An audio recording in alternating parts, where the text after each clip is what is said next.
morning.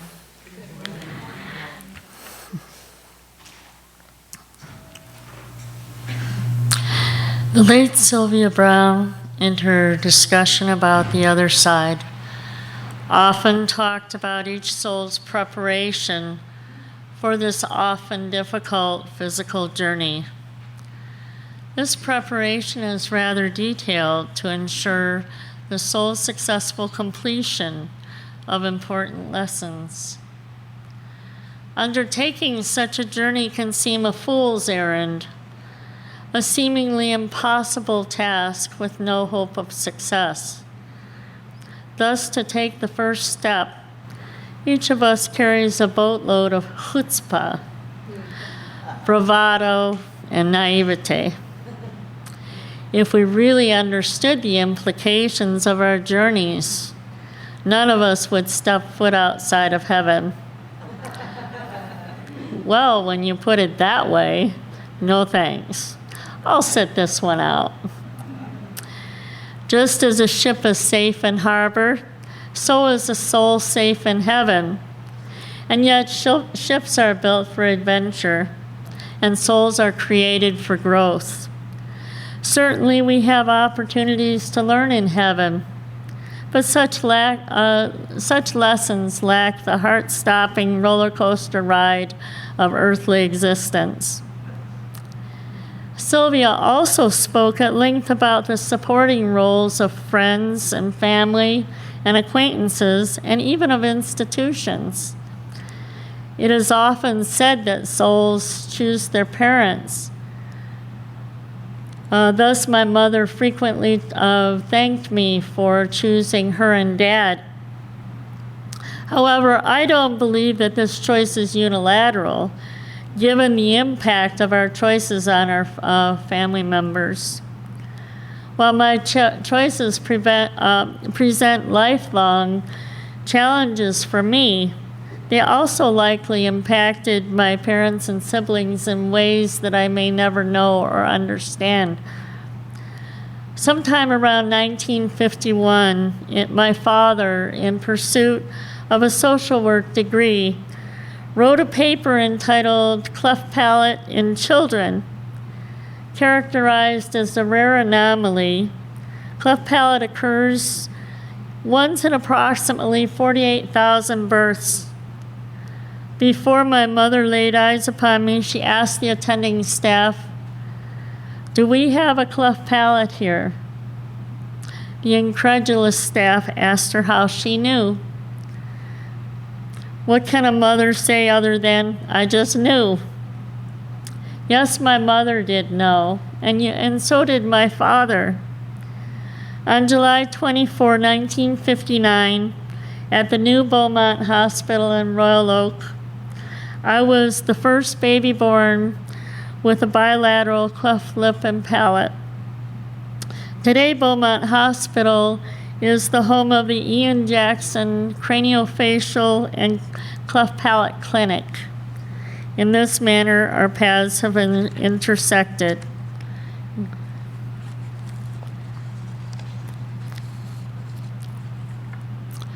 When I contemplate my soul plan, I can only shake my head and say, OMG, what was I thinking?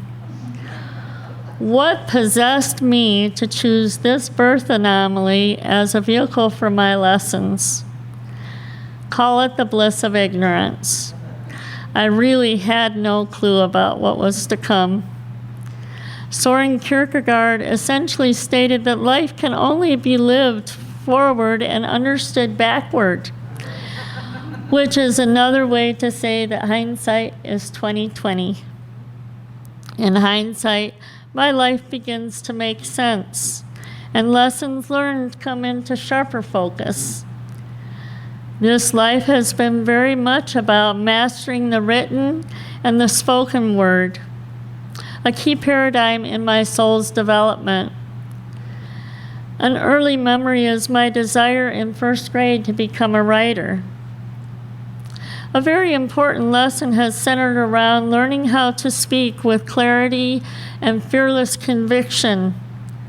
Before I entered kindergarten, I was largely oblivious to the way that I looked and sounded to others, primarily because at that time people were responding to my joy. If I were to characterize my soul's entry into this incarnation, I would describe a happy cherub diving headfirst into life. I was a very happy kid, always laughing.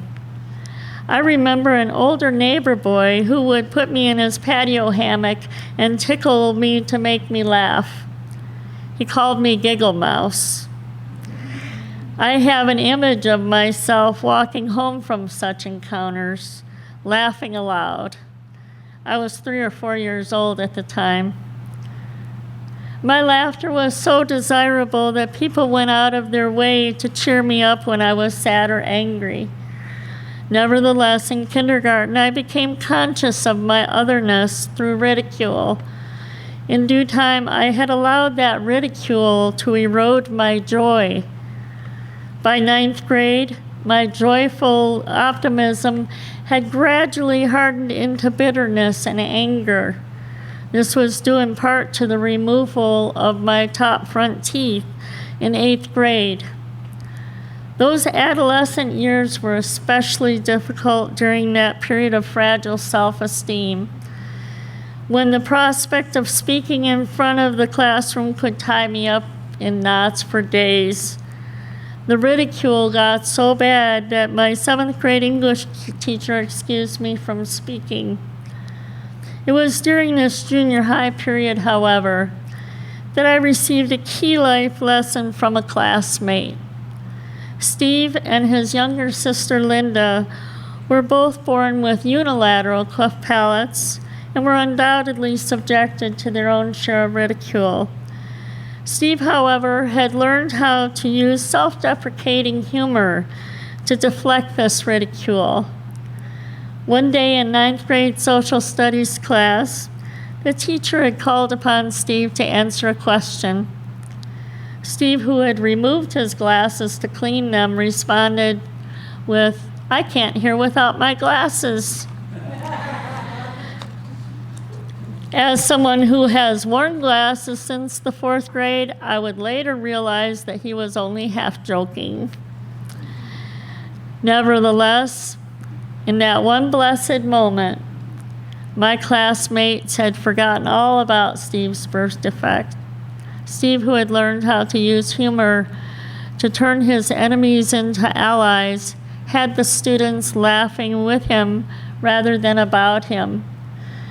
And I had learned a life-changing lesson about how my words could be more compelling than the way that I sounded. In 10th grade, I finally was fitted for a partial that would cover the cleft in my palate and diminish my nasality.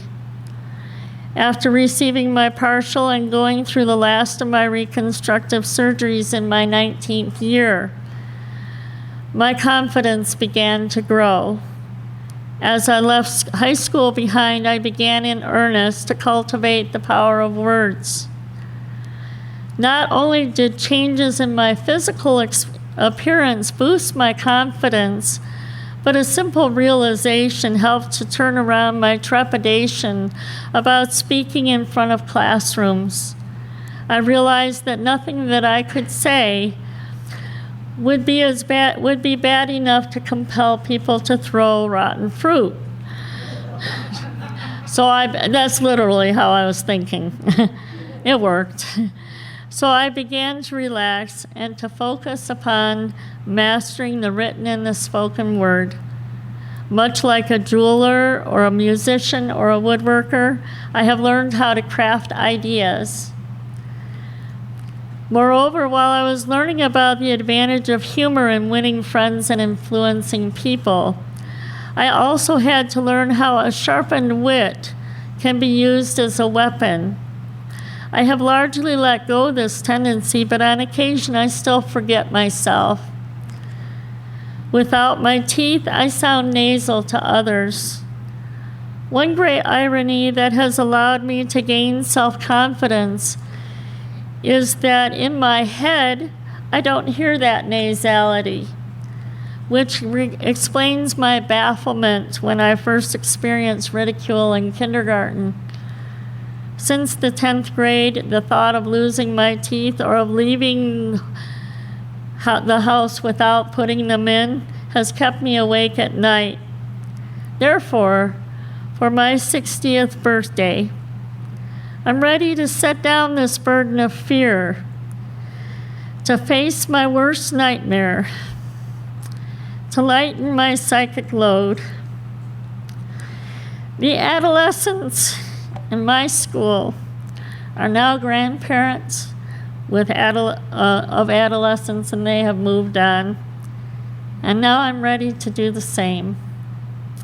What I'm about to do is more about me than about you. I need to let go of my fear of exposure, to remove my armor, to step outside my fortress, if only for a moment.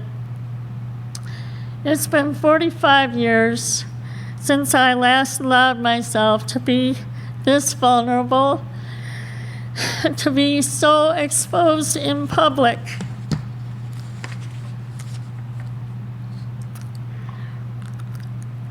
This is how I look and sound without my armor, which protects me from stares and ridicule. This is how I look and sound with my armor firmly in place, which helps me to speak with confidence and conviction. You may be thinking, who knew? She hides it so well. Having finally worked up the courage to face a 45-year-old demon, I must stop short of apologizing for this unflattering image of my uncensored self. To feel shame for the road taken would feel disingenuous, as though the awkward vulnerability of those first 18 years lacked worth. In hindsight, I miss the unself-conscious joy of my 5-year-old self. I wish that I had known then to not allow others' negative opinions to overtake my happiness. As much as I would like to reclaim that innocence, 55 years of difficult, tearful lessons have intervened. Among the lessons in process is that seemingly external negative belief external negative beliefs about me simply reflect my deepest beliefs about myself. How could I ever tell myself that I was less than beautiful or less than whole? Ridicule merely exposes my self-limiting beliefs. Recognizing this truth paves the way for letting go of doubts about my self-worth.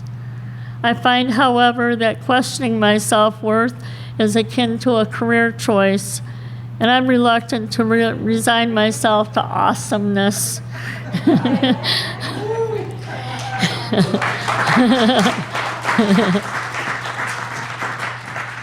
If I had to do this life over again, would I travel the same road?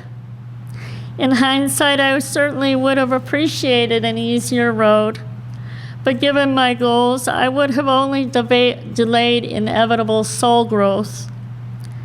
As I live forward into my 61st year, age and experience has allowed me to train hindsight for foresight and to meet challenges with grace, wisdom, and humor.